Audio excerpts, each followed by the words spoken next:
selfish author, and my boyfriend Isaac. Hello! And welcome back to another chapter reaction, where we read chapters of books to you to help you discover new things that you might want to read, and often that we might want to read ourselves. But today, we are continuing something that we started last week. Yeah. Which is reading my Legend of Zelda fan fiction called Demon Queen. If you have any experience with Skyward Sword, as you can tell from the cover, it is more of a Ghirahim fan fiction, although there is some crossover with Ocarina of Time, which we did kind of already start to see. We did.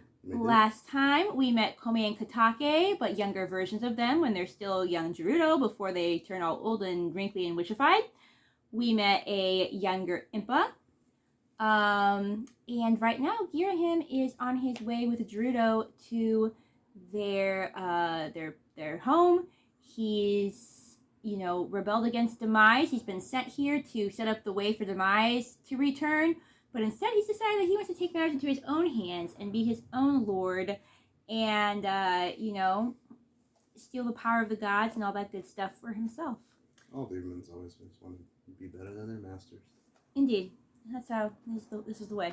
So we're gonna jump in. We are on chapter 2, and this is a book that we will be reading the entire thing to y'all.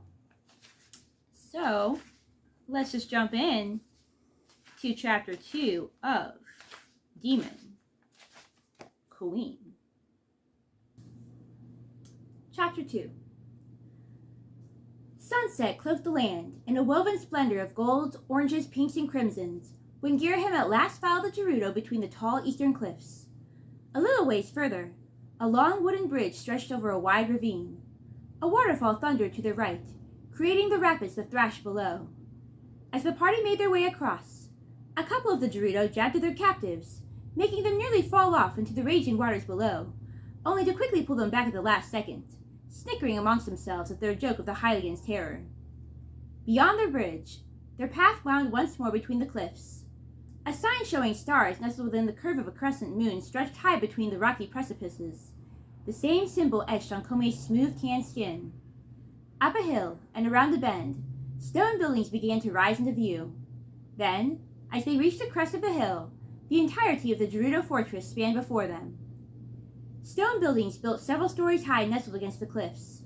Gerudo sat outside, building bonfires, cooking, talking, eating. Guards patrolled the perimeter of the sandy ground, spears in hand, or stood posted at the multiple entryways to the fortress. To the left, a massive gate many stories high barricaded the fortress from the desert beyond. As Koume led the way toward the fortress, the Gerudo rushed over to greet those who had just returned. After a few moments of excited talk and laughter, the fire sorceress held up her hand to silence them.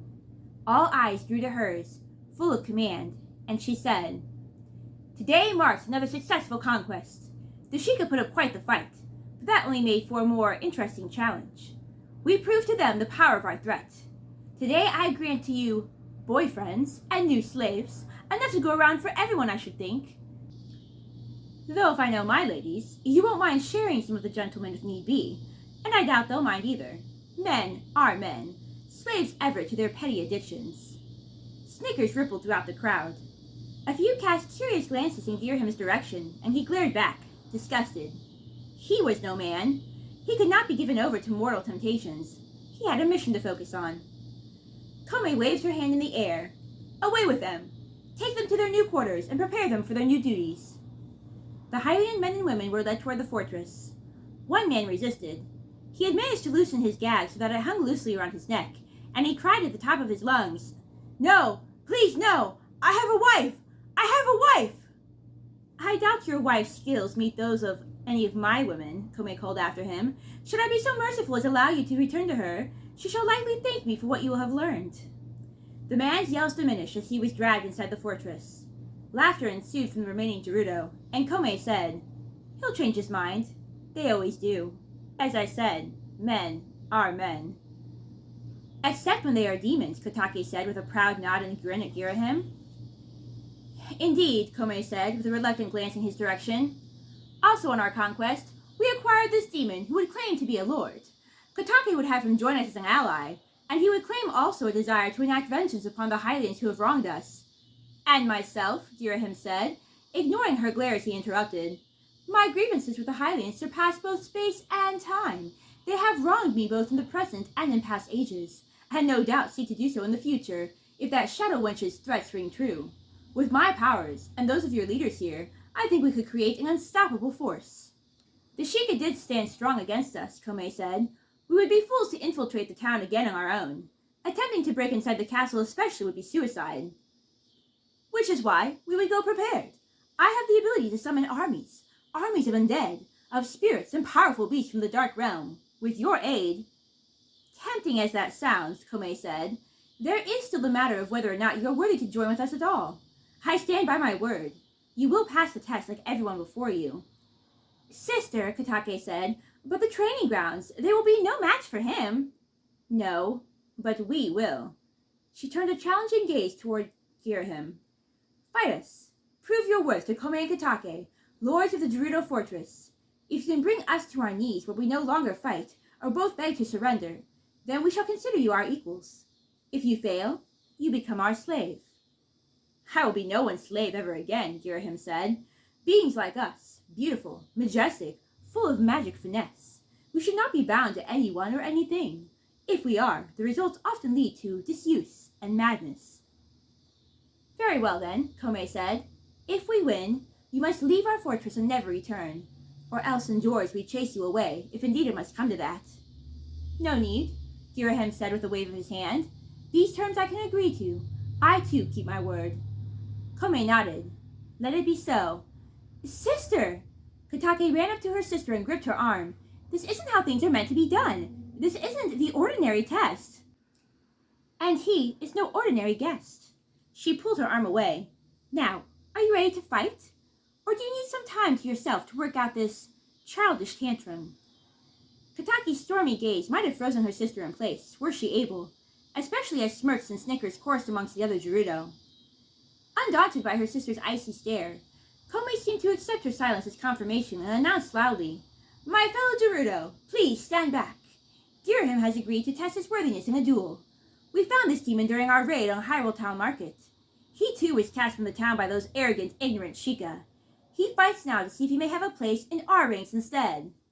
But he is a man, someone called from the crowds. Men can never be our equals, save for our leader himself, and he is not yet born to us. I am no man. Ghirahim swept a sharp look across the crowds of Gerudo. He began to step back, creating a wide expanse of sandy ground that would serve as their makeshift battle arena. I am no mortal. I am, as your leader declares, a demon, an ancient spirit born from an even more ancient magic. If he proves his worth, Koume said, he may prove a useful ally. He may serve to aid my magic and that of my sister, but all such talk is premature. First, the battle. Koume moved to stand in the middle of the space that had been cleared. Kotake stood at her side. Ghirahim faced them, some feet away. The battle carries on until one team can no longer fight or else forfeits. Are you ready, demon? Ghirahim cringed at the way she spat the title. He almost reminded her of his lordship, but then held silent. Action always spoke volumes where words fell short. He would prove his lordship soon enough. With a smirk, he nodded his readiness. Sister? Kotake nodded. Then, let us bow to one another and begin. The two sisters folded their hands and bowed low. Ghirahim mirrored in a long, sweeping bow, spreading his cape wide like a peacock displaying its glory. They stood straight again. Koume's gaze locked fiercely on Ghirahim, and the two began circling one another. Kotake stood in place, watching carefully. Koume sent her a questioning glare, but Kotake only continued to watch Ghirahim. He caught her glance but a moment, and a smirk seemed to tug at the corners of her lips, but then he returned his gaze to Koume full fold. Kotake, Koume commanded fiercely. Ghirahim kept his gaze locked with Koume's. From the corner of his eye, he noticed as Kotake began to finally circle as well. They danced around one another this way for some time, with Ghirahim in the middle, Koume and Kotake in equal distance from one another on either side, all slowly rotating, as though Ghirahim was the hub and the sisters were the spokes of a mighty wheel. In passing, Koume's gaze was ever ferocious as a wildfire. Kotake's was cool, but while she concealed her smile, a hint of one always dazzled beyond the attempted iciness of her gaze. Ghirahim felt nothing but a steady patience. He would not make his full powers yet known to them, nor would he be the first to attack. He sensed that he could outdo these witches easily enough, yet he had another feeling there was perhaps more to them than met the eye. The mistake of underestimating had thwarted him in the past. He would not allow himself to make such a mistake a second time. Thus, he waited and braced himself, especially when the sisters would rotate out of his view for a few moments. A pillar of fire and another of ice blasted at him from either side. He flung his cape wide, deflecting the elemental attacks that dispersed into thin air. With another flip of his cape, Ghirahim spun around, sending a host of fiery darts flying in all directions. Kotake dove and somersaulted, narrowly dodging the darts as they pursued her. Once Ghirahim's glance caught on Koume. He stopped to see why she stood so still, letting the fire wash over her. Koume spread her arms wide, lifted her chin, and glared down her nose at Ghirahim. A proud smirk tugged at the corners of her lips as her body absorbed the fiery darts, making faint golden-red shimmers dance across her skin like sand dazzled in the sun. With a wave of her arms, fire poured from her fingertips, spiraling at Ghirahim like tendrils of lightning. Ghirahim raised his cloak to deflect them. They spun through the air and vanished in puffs of smoke. Ah! Kotake fell to one knee, clutching at her other where a hole had been burned straight through her pants. Her skin shone red and raw. She touched the tender wound with one finger and emitted a blue mist. The redness diminished, but not entirely. As she staggered to her feet, pain lingered in her golden brown eyes. Ghirahim smiled to himself as a theory formed in his genius mind. If all went well, he need not display a shred of his own powers after all. His gaze darted between the two witches. He watched them closely, waiting to see who would make the next move. Demon and sorceresses began to circle once again, like lions waiting to pounce in triumph and obtain their right to the throne. The witches pounced first. More fire and ice flew, this time in sporadic sprays, turning their elements into darts of their own. Instead of deflecting with his cape, Ghirahim threw out his hands, absorbing ice into one palm and fire with another. He muttered a spell beneath his breath to create a whirlwind that sucked the magic faster inside his skin.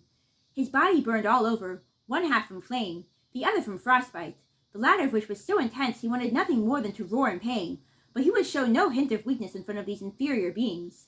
He trembled head to toe as the magic threatened to rip him in half.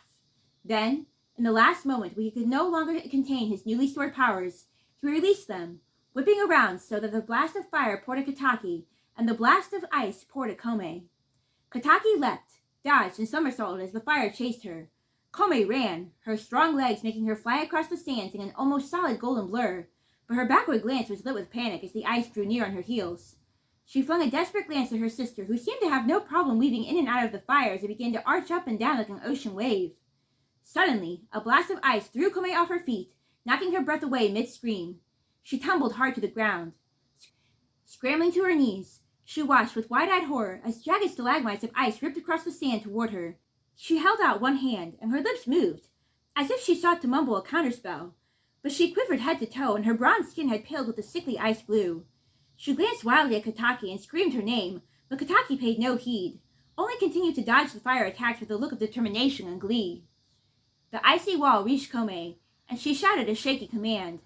The ice poured into her raised palm, which began to glow a faint red gold. Bits of flame danced along her hand, as if she transformed the ice into fire as it met her skin. A thick sweat drenched her, and her shaking grew so violent that Ghirahim wondered if she might explode from the pressure. As Kotake circled around, still dodging the fire, Koume again flung her a pleading glance, but her sister ignored, flying by and continuing to defend only herself. Koume reached out with her other hand and began drawing some of Ghirahim's fire to her. Her knees gave way, and she collapsed to the ground. Her feeble fire defenses extinguished, the icy blast poured right into her. She lay on the ground, writhing like a maddened serpent. Sister! At last, Kotake rushed toward her, but Ghirahim cast her off with a blast of flame, all the while holding his ice attack steady, pouring wave after wave inside Koume's weak, thrashing body. Koume's screams split the air. Kotake scrambled to her feet and rushed at her again, but Ghirahim flung fire darts at her, impaling her to the ground. I! Koume's words reached her screams, barely decipherable, but Ghirahim's ears could detect them. Yes, you need only say the words, need only concede, and the pain will end. Sister! Kotake gasped, pushing herself up with one arm and plucking the fiery darts from her skin with the other. She flung the last of them aside and reached toward Koume. A bright light began to glow in the palm of her hand, but a blast of fire soon slammed her back to the earth, where she lay panting and coughing from the stench of her own burning flesh. "Say the words," Ghirahim crooned, stepping slowly toward Koume, keeping his eyes fully concentrated on her. A few of the Gerudo yelled out, called him names, darted forward, but the others held them back. "That's all you have to do. Just say the words." Ghirahim stopped directly over Koume, his feet planted on either side of her. As she squirmed and flip-flopped against his legs, he felt the threatening coldness of her skin against his. Her voice began to crack, her screams to soften. Her jerking grew less intense. She glared up at him, her gaze mingling a stubborn will to persist and a pleading for him to stop.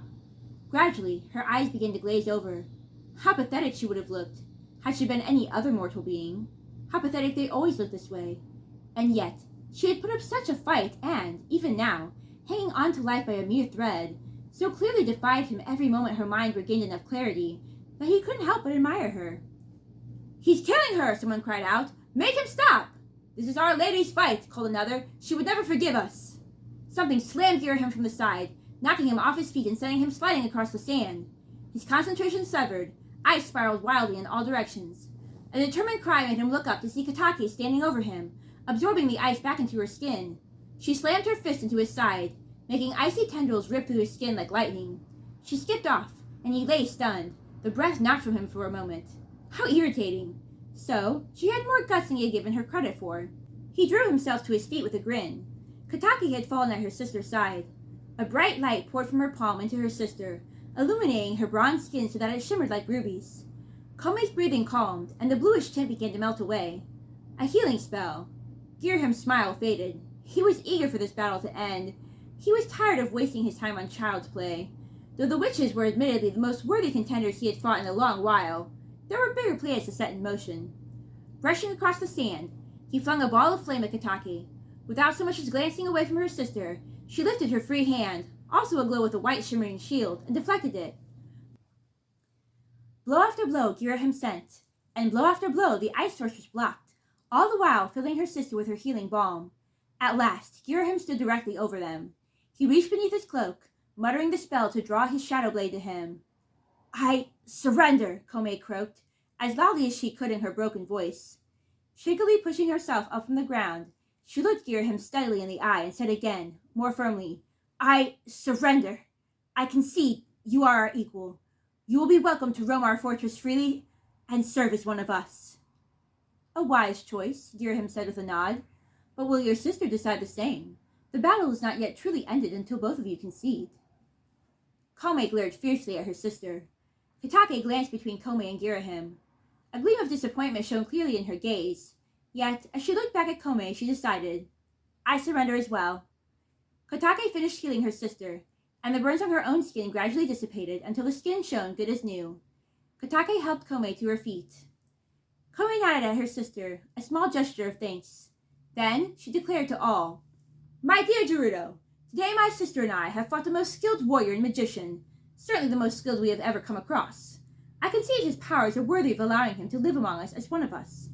He will have the freedom to come and go as he pleases, just like any of us. Everyone welcome Ghirahim, Lord of Demons, as our newest member of the Gerudo tribe." Cheers rose from the Gerudo, not with as much enthusiasm as he would have hoped for, but then again, he couldn't blame them. He had almost murdered one of their leaders, and what a lovely addition her strong spirit would have made to his underworld army. "Come," Koume said, "I will show you around your new home." Koume led the way. Kotake followed with a wink at Ghirahim, who trailed behind. The Gerudo closed in, following with rapt interest. Some looked distrustful, while others stared at him hungrily. A few pawed at his cape, or Sully brushed shoulders in passing, whispering about his beauty and strength. Ghirahim smirked. Ordinarily, such common human weakness would annoy him, but he was so elated from his victory that he allowed himself to be flattered for once, silently forgiving their pitiful lack of will. After all, it wasn't their fault. A demon's beauty was a rare beauty to behold, and of the most intoxicating nature. Even Koume could hardly resist him. Obviously, it was why she chose to hate him so vehemently instead. As they headed toward the fortress, many of the Gerudo set more bonfires across the sandy expanse of land. Some roasted meat on sticks, while others lazed about, laughing and telling stories. Many of the girls sleep beneath the stars, Koume said. The nights are cool here, so they make fires for warmth. Besides, they are Gerudo. They are raised to be tough, to not let feeble human complaints like heat or cold rule them. But Kotake and I, and some of the other elite, have our own chambers inside the fortress. To be more exact, inside the cliffs. They're secret dwelling quarters that house also our magic texts and potions and treasure. You too will be granted a room. Come, I will escort you there. The fortress had no doors, only wide open entryways where doors would have been. They passed inside one of these into a stony corridor. Torches lined each hall they passed through, along with windows that allowed the full moon's bright glow to shine inside. In some of the rooms they passed, Gerudo dueled each other with long curved swords, others with broadswords, while others practiced archery and dagger throwing with large targets. A few small red-headed children scampered down the halls, pretending to swordplay with sticks or sometimes nothing at all. Women with fair skin and blonde or brunette hair rushed after them, more Hylian servants no doubt. Another room contained a host of Hylian women all nursing tanned, red-headed infants. As they scaled higher and deeper into the fortress, no more windows lined the walls. Torchlight replaced moonlight entirely. Ghirahim expected a damp cold to settle in, but instead, cozy warmth wafted through these buried passages. At last, Koume stopped Ghirahim before a door painted with ornate crimson and gold designs and said, "One of our finest rooms. You will find my quarters and those of my sister 2 halls down, should you need anything." Ghirahim nodded. "Thank you. You are ever so gracious. Though I will admit, I am not entirely as exhausted after our duel as I might expect myself to be. Perhaps before bed we could talk of our plans." "What plans? And I am rather tired. A point I am sure you can understand, considering. But quickly, speak your mind before my sister and I retire." "Now that I've proven myself a worthy leader," Ghirahim said, "perhaps we can commence plans in regard to building an army against His Majesty." Koume frowned up at him, but her chest rose and fell quickly as he danced forward just a half step, closing the narrow gap between them a little further, so that, as her lips parted ever so slightly, he could taste her breath, sweet, spicy. Keeping her solemn gaze steady, she said, "What makes you think I really have any interest in such a mad plan?" "Your people are wrongfully banished to this god's-forsaken desert," Ghirahim said, "as am I. Humbled and truly grateful as I may be to have joined your ranks, I too was treated as an outsider from the moment I set foot in this world. We should band together, take the freedom that is rightfully ours, between the 2 of us." A subtle clearing of the throat made him glance up and remember Kotake's existence. "The 3 of us, with your help, our magic combined could summon a great army, an army to be feared by any mortal, an army of undead, of demons and beasts, of—" "Yes, you are a demon," Koume interrupted harshly, "which might give my sister and I leave to wonder. Why are you here? Where do you come from? Demons rarely visit the realm of mortals without some purpose or cause for doing so." "I came here to carry out my master's orders. He would seek to take this land for himself. But he betrayed me by showing a lack of appreciation for my most noble past efforts to see him thrive and rise to power. All of my hard work he threw away. Now he would expect me to start anew, to do all of the work over again so that he can prosper. I decided instead to make my own way, to become a great lord and make a great name for myself." Ghirahim raised one of his hands and allowed his long, slender fingers to trail down her cheek, smooth and soft as sunlight to the touch, ever so gently. Her breath paused in a quiet gasp, and for a moment, desire glimmered beyond the steadfast resolve in her eyes. Caressing her cheek again, he lowered his voice and continued, "Just like you, I have been mistreated, betrayed by those who have sought to protect me. Just like you, I have rebelled, doing what I must to survive.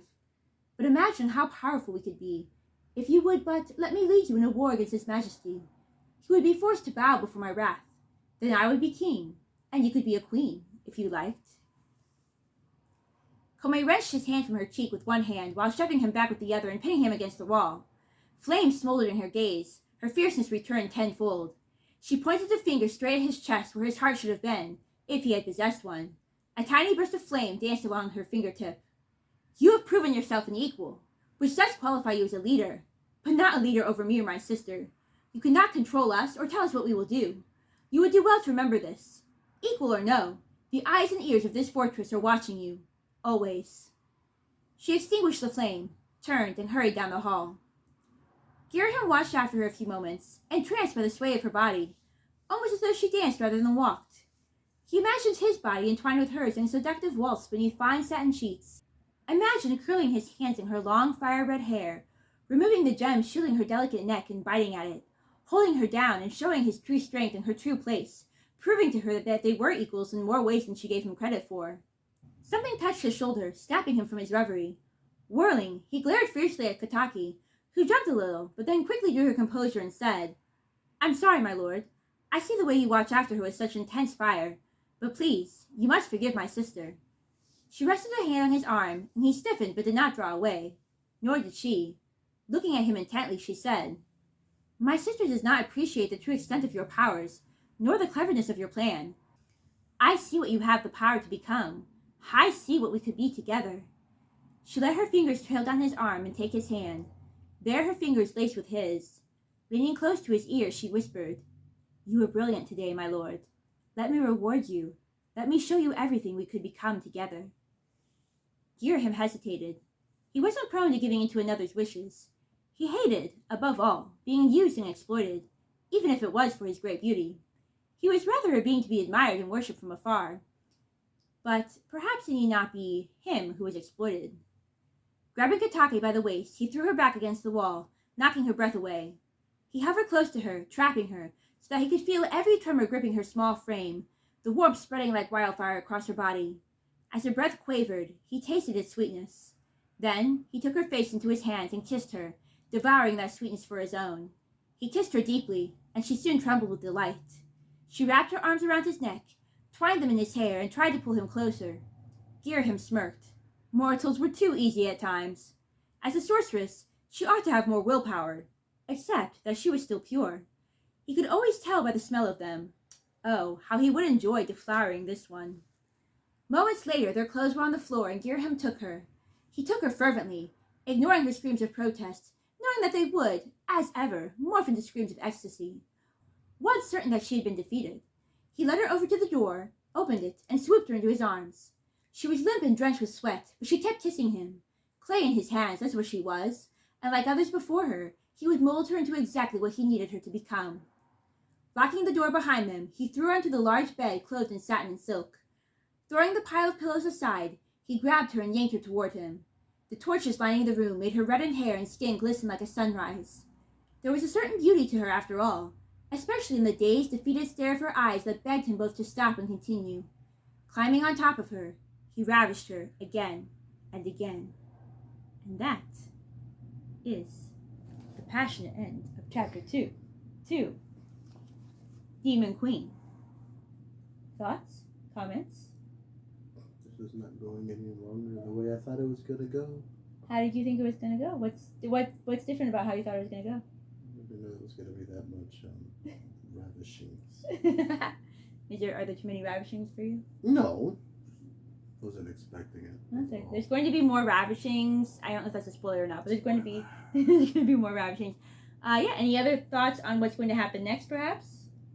Oh, he's just going to keep playing them. That's what he's going to do. Yeah. So his theory is that he's just going to keep playing the two sisters against each other to get what he wants. It's not a bad theory, to be fair. But yeah, so that was Chapter 2 of Demon Queen.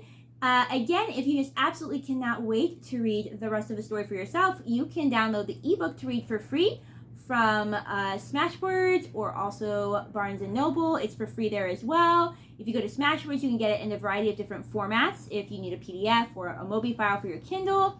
Obviously, the paperback's not for sale because I would probably get majorly sued by Nintendo, unfortunately.